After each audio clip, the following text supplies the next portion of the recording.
Од година во година се намалува бројот на родени бебиња во државата. Во Кочанската општа болница во 2023 година имало 35 породувања, за разлика од 2024 кога оваа бројка падна на 22 породувања. Согласно податоците на Државниот завод за статистика, пред 10 години во Кочан имало 354 живородени бебиња, во 2020 година 258, а веќе во 2023 година оваа бројка падна на 196 живородени бебиња. 2024 ја секогаш викам малку сме, ама добри сме.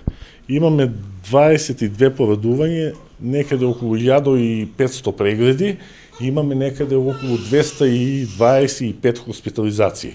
Од тие се заканувачки абортуси и породилни интервенции, оперативни од типот на керетажи, од типот на кажи го полипектомии, биопсии и се.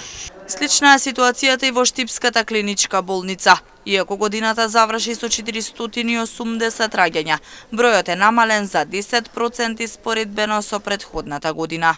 Завршивме со 418 раѓања, намален е тој број како и во сите други родилишта, така и кај нас, меѓутоа малку, со околу 10% за разлика од минатата година. Од болницата потенцираат дека се прават напори за да се подобрат условите за идните мајки новороденчињата. На тој начин се очекува да биде зголемен бројот на раѓања во државните болници.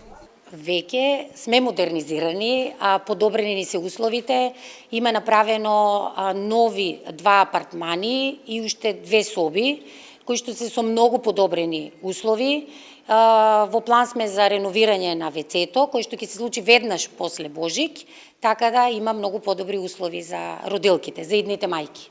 Пред само 6 години бројот на родени бебиња во Штипската болница бил 817, а долги години наназад овде се раѓале околу 1000 бебиња. Намалениот број породувања во клиничката болница се должи делумно на породувањата во приватните болници, но во најголем дел и на иселувањето на младите и нискиот наталитет. Според последниот извештај на Заводот за статистика, најмало учество во однос на вкупниот број раѓања во државата има во источниот регион со 5,8%. Во скоро сите општини од истокот, природниот прираст е негативен, односно бројот на починати лица е поголем од бројот на родени бебиња.